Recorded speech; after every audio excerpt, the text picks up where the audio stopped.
Welcome back guys, welcome back to my channel দাসবাড়ির দাস্তান। তো সবাইকে জানাই শুভ দীপাবলির প্রীতি, শুভেচ্ছা ও অভিনন্দন। তো কালী পুজোর পরেই আসে ভাইফোঁটা, আর ভাইফোঁটায় ভাইদের কি রান্না করে খাওয়ানো হবে সে নিয়ে দিদিদের অনেক চিন্তা থাকে। তো আমি তার জন্য আজকে একটি নতুন ধরনের মটনের রেসিপি তোমাদের সাথে শেয়ার করলাম। তো প্রথমেই লাগবে হচ্ছে আমার আলুগুলোকে আমি ডুমো ডুমো করে কেটে নেবো, কারণ খাসির মাংস আলু ছাড়া ভাবাই যায় না। তো আলুগুলোকে আমি নুন হলুদ দিয়ে ভালো করে লাল লাল করে ভেজে নেব, বেশি ভাজবো না কারণ এগুলো প্রেশারে যাবে। এবার মাংসটাকে ম্যারিনেট করে রেখে দিতে হবে 2 থেকে আড়াই ঘন্টা। আমি আগেই মেখে রেখেছিলাম, তাও তোমাদের দেখিয়ে দিচ্ছি কী কী দিয়েছি।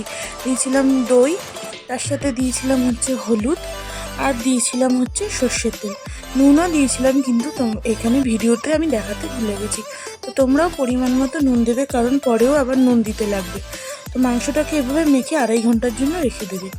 এবার ফোড়নে লাগবে হচ্ছে আমার শুকনো লঙ্কা, তার সাথে লাগবে হচ্ছে আমার তেজপাতা, গোটা গরম মশলা থেতো করা, আর লাগবে 1 চামচ সাদা জিরে, আর লাগবে হচ্ছে 3টে মিডিয়াম সাইজের পেঁয়াজ কুচু কুচু করে কাটা।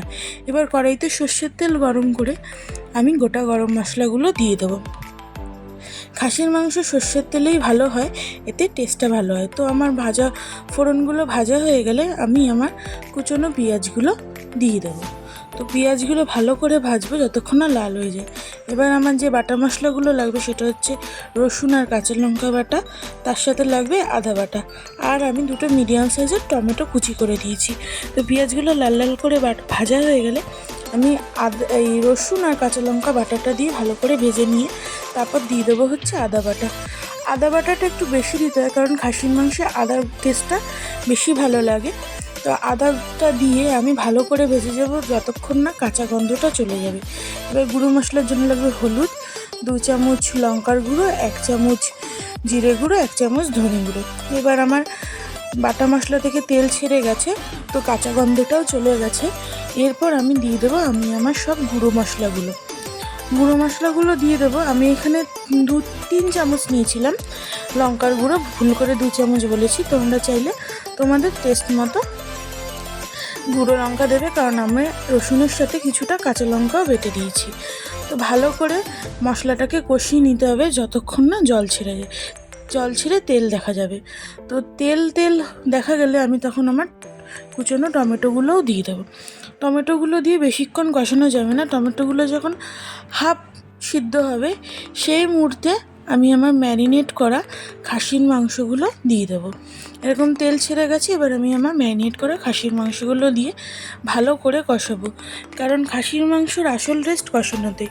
খাসির মাংস যতক্ষণ কষাবে ততক্ষণ ভালো। এই সময় আমি নুন দিয়েছিলাম, কিন্তু সেটাও আমি ভিডিও করতে ভুলে গেছি, কারণ এই ভিডিওতে আমি নুনের কোনো শ্যুট করতেই পারিনি। যতবারই নুন দিয়েছি ভিডিও করতে ভুলে গেছি।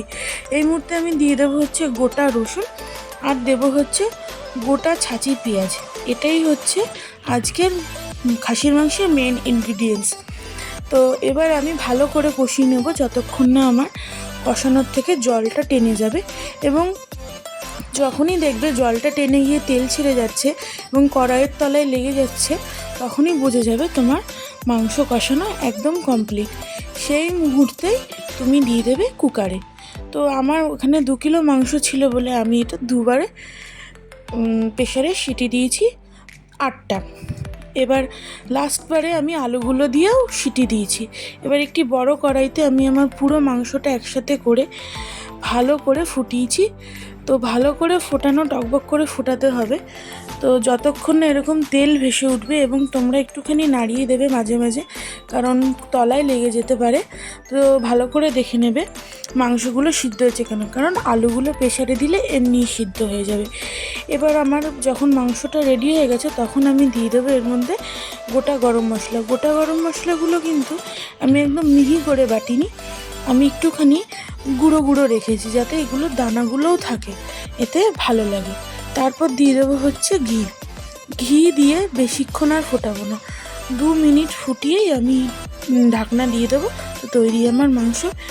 এরকম একটা মাংস তৈরি করে ভাইদের যদি ভাইফোঁটায় দেওয়া যায় তাহলে বেশ ভালোই হয়। তো আমরা এটা রুটি, পরোটা, পোলাও, ফ্রাইড রাইস, সাদা ভাত যে কিছুর সাথেই খেতে পারবে। আর মাংস রেসিপিটা কেমন হয়েছে অবশ্যই কিন্তু কমেন্ট করে জানাবে। আর ভিডিওটা ভালো লাগলে অবশ্যই একটা লাইক, একটা সাবস্ক্রাইব আর ফলো করতে বা শেয়ার করতে ভুলো না কিন্তু। আজকের মতো টাটা।